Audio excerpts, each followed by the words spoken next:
She was invisible, and she had learned to prefer it that way. Tara Sinclair had spent the last 3 years perfecting the art of going unnoticed.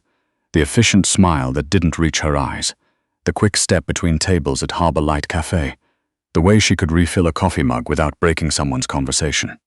At 28, her life ran on a tight, unforgiving schedule. Monday through Thursday at the café covered the rent on their 2-bedroom apartment in East Vancouver.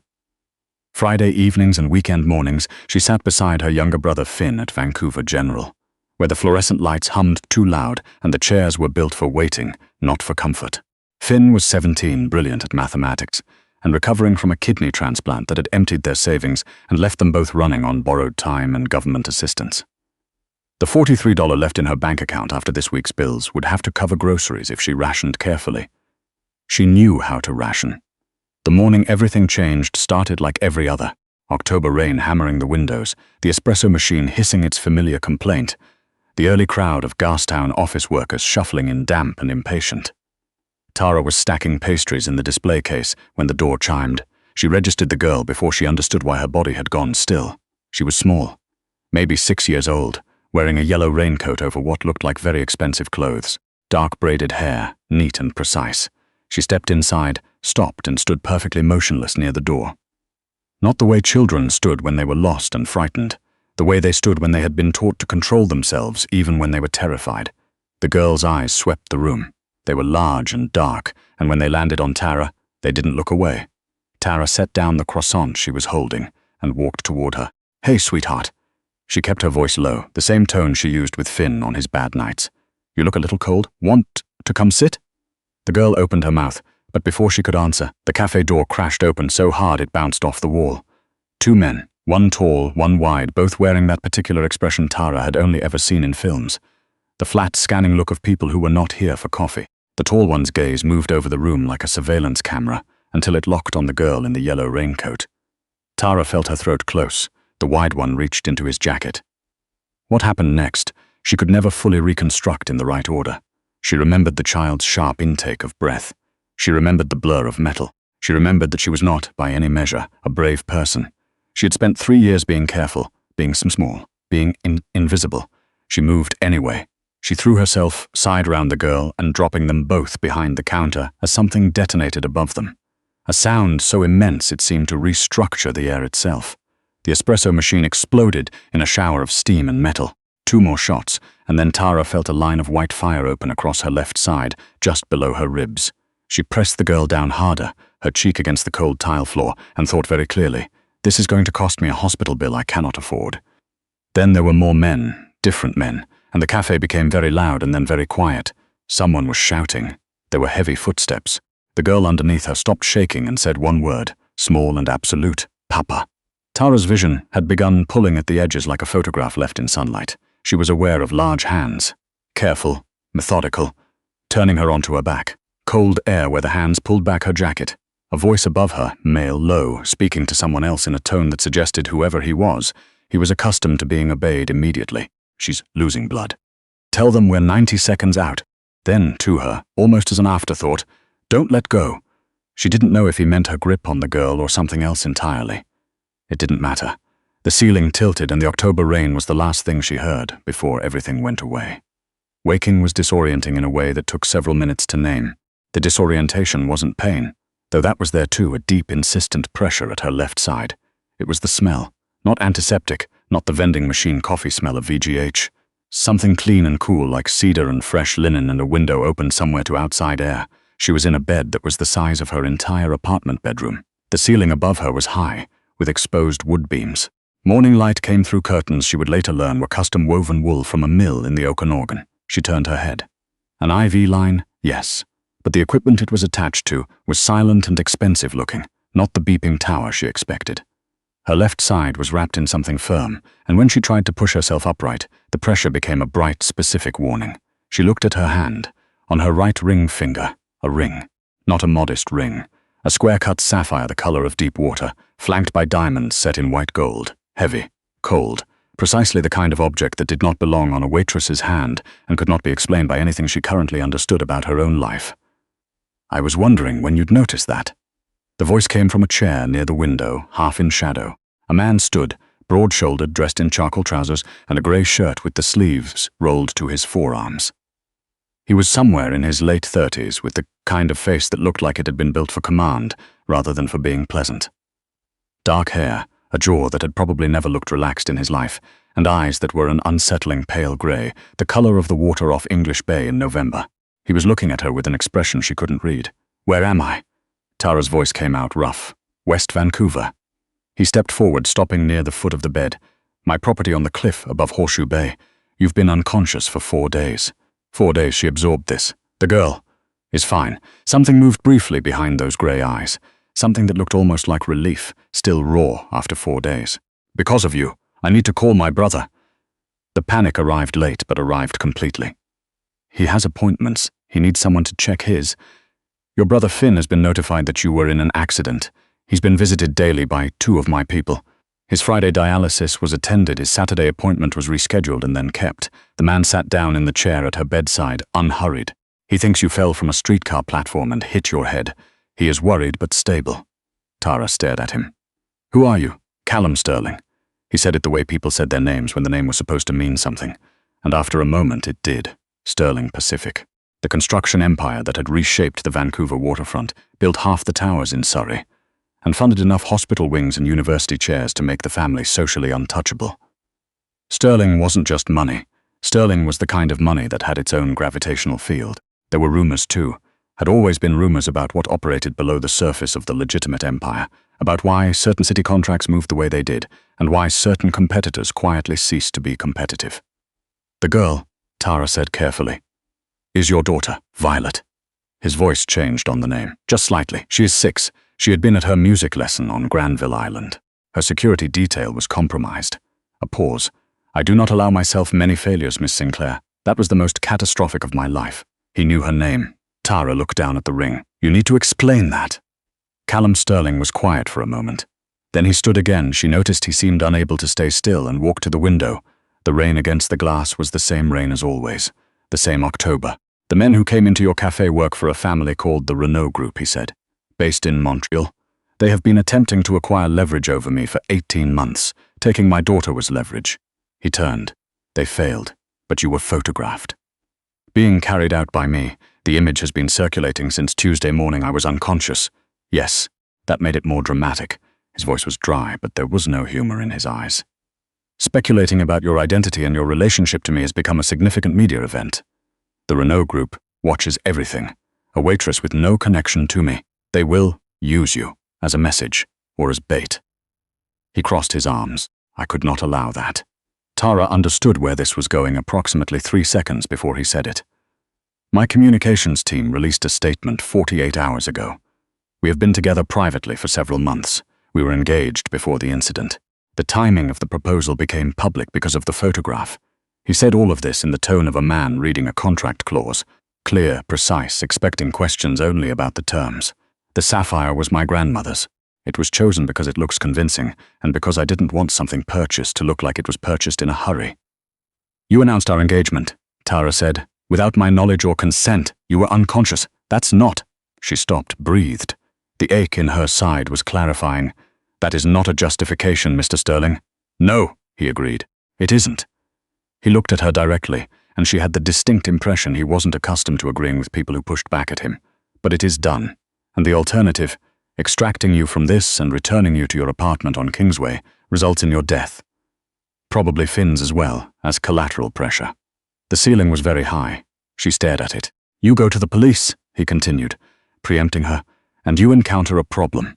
3 members of the Vancouver Police Board have professional relationships with my lawyers. That's not corruption. That's geography. I've been building things in this city for 15 years, Miss Sinclair." A pause. "But the RCMP is a different matter, which is why I have been very careful to ensure that no laws have technically been broken in the last 4 days. Technically." "Technically." She looked at him. He looked back. Outside, a seagull called over the sound of rain. "Dinner," he said. "Tonight, my household will be attended by several of my senior business partners. They need to see us together. I will answer any questions you have between now and then." He walked to the door. "And Miss Sinclair?" He paused without turning. "My daughter has asked about you every morning, 4 times now. A beat. I thought you should know." He left, Tara lay in the enormous bed and looked at the sapphire on her hand and thought, very clearly and very specifically, about how none of this was in any budget she had ever made. An hour later, a woman named Mrs. Osi arrived. She was in her 60s, Ghanaian Canadian, and she managed the house with the quiet efficiency of someone who had long ago concluded that the most effective way to control a situation was to simply be more prepared than everyone else in the room. She helped Tara dress, navigating the bandaging with brisk, practiced kindness, and when the double doors of an adjacent room opened into what was essentially a small, curated fashion showroom, Tara made a sound that was not quite a word. Mr. Sterling had several things sent from Pacific Center, Mrs. Osi said, examining the rows with the detachment of someone evaluating inventory. He wasn't certain of your preferences, so he covered several aesthetics. He covered several aesthetics, Tara repeated. He tends toward thoroughness. The dress Mrs. Osi selected was a deep slate blue, structured at the shoulder, falling clean to the knee, the kind of garment that made you look like someone who had always belonged in rooms with high ceilings. It covered the bandaging. With low heels and her dark hair down, the woman in the full-length mirror was someone Tara had seen in the windows of boutiques on Robson Street, but had never been. She looked capable. She looked like someone whose hands did not perpetually smell of espresso. The knock at the door, when it came, was very small. Violet Sterling was not what Tara had expected, which was stupid. She had held this child against a cafe floor while bullets moved through the air above them. But in the stillness of the hallway, without the yellow raincoat and the terror, she was just a small girl in a plaid dress, holding a stuffed rabbit by one ear, looking at Tara with the enormous grey eyes she had inherited from her father. She stopped 3 meters away.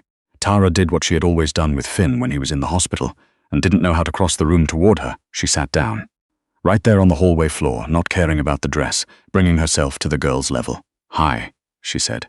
Violet looked at the bandaging just visible at the edge of Tara's neckline. Her lower lip moved. "Does it hurt?" "A little bit," Tara said honestly. "Not as much as yesterday." Violet's grip on the rabbit tightened. "The man with the gun was looking at me. I know." Tara thought about this for a moment. Not a long moment, but a real one. "Because you were scared," she said finally. "And I was the closest person." Violet looked at her for a very long time. Then she crossed the 3 meters between them, sat down on the floor directly beside Tara, and leaned her small head against Tara's uninjured arm. They sat there for a while. When Tara finally looked up, Callum Sterling was at the end of the hallway. He was in a dark suit now, and he was watching them with an expression she still couldn't fully name. Something between calculation and a kind of exhausted bewilderment, as though he was encountering a variable he hadn't included in any of his models. He looked away first. The dining room could have held 40 people. Tonight there were 12, all male, ranging from polished Bay Street types to men who looked like they had been polished recently and found it an inconvenience. They stood as Tara entered on Callum's arm, and the silence was the particular silence of people making assessments. "Gentlemen," Callum said, with the effortless authority of a man who had never once had to raise his voice to be the loudest presence in a room. Tara. That was all. Just her name, with a slight shift of emphasis that managed to communicate, "This person is the reason we are revising our understanding of the situation." Dinner was extraordinary. She couldn't taste it. She was too busy feeling 12 pairs of eyes taking turns dissecting her posture, her cutlery technique, the way she responded when Callum touched the back of her chair. He played his part flawlessly. The occasional low word, the slight lean when he poured her water, the way he tracked her movement around the table with his eyes. It was entirely performative and yet somehow physically convincing, and Tara had to remind herself twice that she was an emergency measure and not a person he had any actual interest in. The crisis arrived over the cheese course. A man called Gauthier, from Quebec, she guessed by the accent, 50s, with the kind of smile that had been specifically developed to make people feel underestimated, set down his wine glass with a small click. "Miss Sinclair, what a remarkable story you have. Café worker, I understand?" "East Vancouver," he tilted his head. "Callum has always had eclectic taste, but I confess the timing gives me pause. An engagement that no one knew about, announced the same week as an incident involving your fiancé's daughter." His smile didn't change. "Some of us around this table have been his partners for 20 years. It's natural that we'd want to understand." Tara was aware of Callum going still beside her, not with nervousness, but with the deliberate stillness of a person deciding how much rope to extend before pulling. She looked at Gauthier directly. "I understand the skepticism," she said. "Frankly, if our situations were reversed, I'd be asking the same question." She picked up her wine glass, not to drink, just to have something steady in her hand. "What I can tell you, is that I didn't ask for any of this. I didn't ask to be in that cafe, or to be in this house, or to be sitting here. I'm a 28-year-old woman who works 2 jobs to keep her brother alive, and 3 weeks ago my biggest decision was whether I could afford to replace my work shoes. She set the glass down. But I know what I saw in that cafe, and I know what kind of man does what Callum did afterward. She paused. The rest of it is between us. Gauthia's smile had shifted. Not gone. Men like him never let their faces go entirely, but shifted. Callum's hand moved across the table and covered hers. His palm was warm and the touch was absolutely convincing, and Tara had to focus very carefully on her breathing. I think, Callum said very quietly to the table at large, that we've answered the question. The silence that followed was the silence of a room that understood it had been told something final. Later, walking back through the corridor, Callum said very low, "That was well done." "I told the truth," Tara said. "Most of it." He looked at her sideways. Something flickered at the corner of his mouth. Not quite a smile. But close. She spent the next 2 weeks learning the house.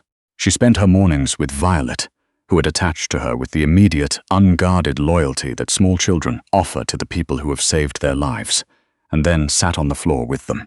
They read together in the library. Violet was working through an ambitious list of chapter books for a 6-year-old, and they played chess, and Tara discovered that the girl had inherited her father's quality of thinking 3 moves ahead and finding it perfectly natural to do so. Callum was a ghost of a different order, present at dinner, occasionally visible crossing the south corridor with his phone to his ear, always impeccably suited, always carrying that specific tension of a man who was responsible for too many things and had accepted this as a condition of his existence. He spoke to Violet every night before bed, sitting on the edge of her mattress reading to her in a low voice with the door slightly open, and these were the only moments when Tara heard the armor come off even slightly. She told herself she was not listening. She was usually reading in the adjacent room. The gala came on a Friday, the annual Vancouver Arts Foundation fundraiser at the Fairmont Hotel, Pacific Rim. Neutral ground, Callum told her. The city's official families side by side over canapes, everyone pretending to tolerate each other for the sake of the event photographer. The Renault group will have eyes there, he said, before they left. He was adjusting his cufflinks with the focused economy of someone who had done this alone for a very long time. Stay within line of sight. Do not accept anything offered by a server you didn't see come from the main bar. If the fire alarm sounds, do not go toward the lobby, go toward the kitchen. You say the most romantic things, Tara said. He looked at her. His expression didn't change, but something in his eyes did, a brief involuntary thing that he controlled almost immediately. You look, he stopped. The pause had a specific quality, like something that had been started and then reconsidered. You'll do. The ballroom was a sea of careful elegance. As they entered, heads turned in the measured way of people who had long ago learned to make their interest look like coincidence. Callum moved through the room with complete ease, one hand resting at the small of her back with the precision of someone who understood that touch was communication, and that right now they were telling the room a particular story. They danced. He was a better dancer than she'd expected, which she supposed shouldn't have been surprising. He moved like someone who was always aware of the room, where the exits were, where the weight was, where the vulnerability was. They're watching, he said quietly. Let them, she said. And then, because she was tired and her side still ached and the music was slower than conversation, do you ever get used to it, being watched all the time? He was quiet for a moment. You learn to decide what they're allowed to see. Is that better? Another pause. It's safer. They were moving slowly at the edge of the floor when she saw it. A man in a server's uniform moving through the crowd at the wrong angle, not toward guests, toward a corner near the north exit where Callum's senior partner, Gordon Whitfield, was standing alone with his phone. The server's right hand was tucked under his serving tray in a specific, deliberate way. Tara's body recognized it before her mind did. She didn't scream. She looked around the room, found a passing server with a tray of champagne, and deliberately caught the edge of the tray with her elbow. The glasses went down like a chandelier dropping. The crash was absolute. The music stopped. The room froze. Callum spun. His hand moved to his side, and in the half-second of the server's startled hesitation, Callum saw the weapon. 2 shots, the sound compressed and sharp. The man dropped, screaming. Movement, people running toward walls, toward exits. Callum reached her in 4 seconds. Are you? I'm fine. She grabbed his arm. The doors, look at the doors. The main entrance was filling with people in tactical gear. Not police tactical. Unmarked vests, no visible badges. Private enforcement, Callum said, his voice dropping to a register she'd never heard from him before. Someone fed them our location. He pulled her into the kitchen corridor. Behind them, she heard Gordon Whitfield's voice, calm and directing people away from the main exits, and something about that calmness in the wrong moment registered wrong. It registered wrong with Callum at the same moment. She felt it in his arm under her hand, a specific tension. "Gordon," he said quietly, not to himself. They went through the kitchen and out into the service alley behind the hotel. It was raining, which seemed appropriate. Tara had no coat. Her shoes were wrong for pavement. Callum stripped off his jacket without being asked and put it over her shoulders, already scanning the street. A black vehicle pulled up. Callum pulled her back. "Not mine," he said. They ran. The safe house was a flat above a Vietnamese restaurant on Commercial Drive. It smelled of faux broth and old carpet, and there was a bookshelf full of paperbacks that someone had left behind in what appeared to be the 1990s. Callum had a bag already there. She realized later he kept emergency supplies in 12 locations across the lower mainland, and he sat down at the small table and was quiet for a long time. 22 years, he said finally. "Gordon Whitfield has been with this company for 22 years. He was at my wedding." A pause. "He was a pallbearer when my wife died." Tara sat across from him. She had learned from years of sitting in hospital waiting rooms that some silences needed occupying and some needed leaving alone. This was the second kind. After a while, she said, "Violet." Callum's face changed in the way it only changed for one subject. "She's at the house," he said. "Mrs. Osei is there. Gordon controls the overnight security rotation." Tara was standing before she'd decided to stand. "Then we need to go," she said. "Right now. We can't just call someone who isn't connected to Gordon. Anyone." She was already moving to where he'd set the emergency bag. "Your brother. A cousin. Someone outside the company structure. I don't have a brother. A cousin, a former colleague. Someone." He looked at her for a long moment. "There's a woman. Adeze Okafor. She runs security consulting out of Burnaby. She's completely independent of my operations. She and my wife were close." He was already reaching for the burner phone in the bag. "She hates me. Call her anyway." He did. While he talked, Tara went to the bathroom and sat on the edge of the tub for a moment. Her hands were steady, which surprised her. Her side ached. She was wearing someone else's jacket in a safe house above a restaurant on Commercial Drive, engaged to a man she'd met 11 days ago, in the middle of something she had no framework for, with no money and no sleep and her brother's next dialysis in 6 days. She thought about Violet's head against her arm in the hallway. She went back out. Adeze Okafor arrived 40 minutes later in a dark green truck, with 2 colleagues and an expression that suggested she was doing this despite very strong reservations. "Sterling," she said, looking at Callum with the flat affect of someone who had decided to set aside history in service of practicality. Then she looked at Tara with a completely different expression, evaluating, but not unfriendly. "You're the Café woman, Tara Sinclair, Adeze." She held out her hand. "You look better than the photos suggested." They went into 2 vehicles, Adeze's team taking the perimeter, Callum and Tara through the servants' entrance at the rear of the estate.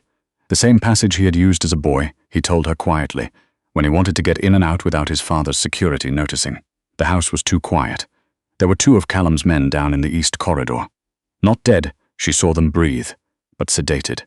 The lights in the main rooms had been switched to their low setting, the kind of detail a person arranged when they wanted the house to look asleep. They moved up the east staircase.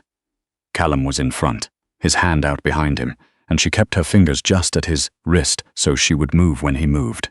Violet's room was at the end of the hall. The Callum didn't knock. He opened it. Gordon Whitfield was standing in the far corner of the room.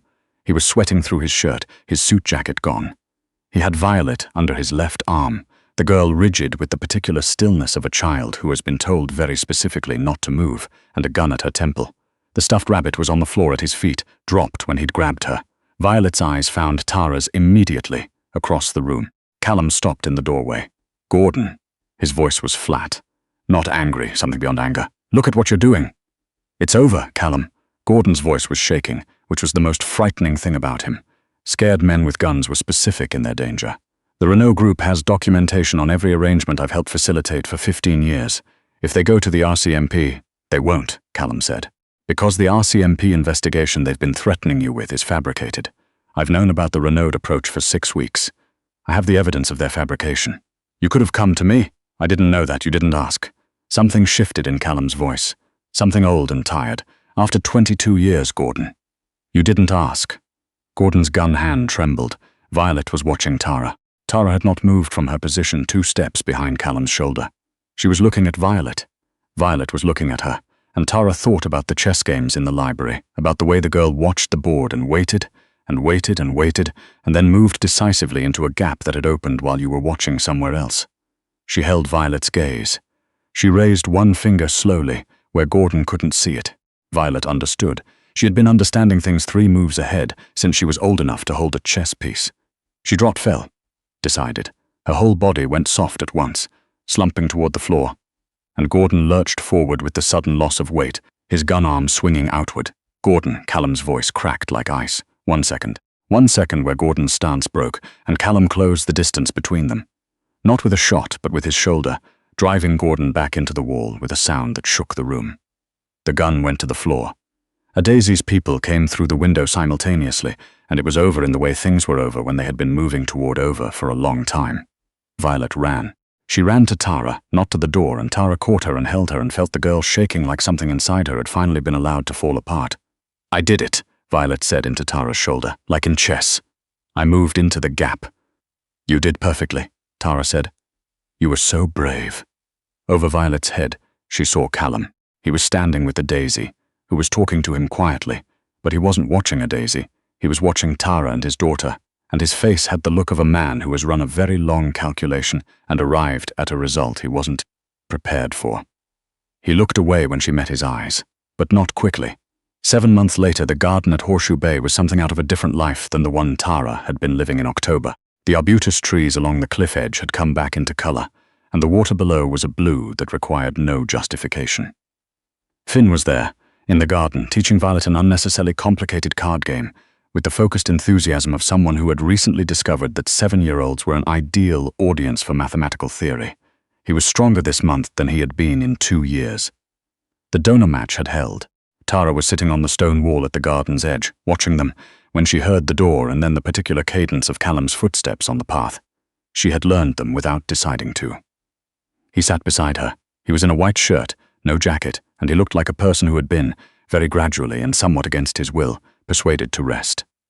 "The agreement," he said, after a while. "Technically, the terms we established. I know what the terms were. You could take the provisions and go." He said it to the water. "Finn's care is covered regardless. I had the trust instrument altered 3 months ago, whatever you decide." A pause. "I want you to know that." Tara looked at him. She thought about October rain and a cafe floor and a girl in a yellow raincoat. She thought about a hallway and a chess game and a man reading to his daughter through a half-open door. She thought about 7 months of learning the difference between a house and a home, and which one this had slowly, resistantly, quietly become. "I want to renegotiate," she said. He turned to look at her. The November water was the color of his eyes. "The terms," she continued. "I want different terms." "What terms?" From the garden below, she heard Violet laugh at something Finn had said, the full, unguarded laugh of a child who had decided she was safe. "Permanent ones," Tara said. Callum Sterling, who had been building things in this city for 15 years and had never once been surprised by a structural variable, was quiet for a moment. Then he reached over and took her hand. Not the practiced, performative touch of the dining room, but something else entirely. Something that had been decided somewhere in the 7 months between October and now, and had simply been waiting for the right moment to be said. "I can work with that," he said.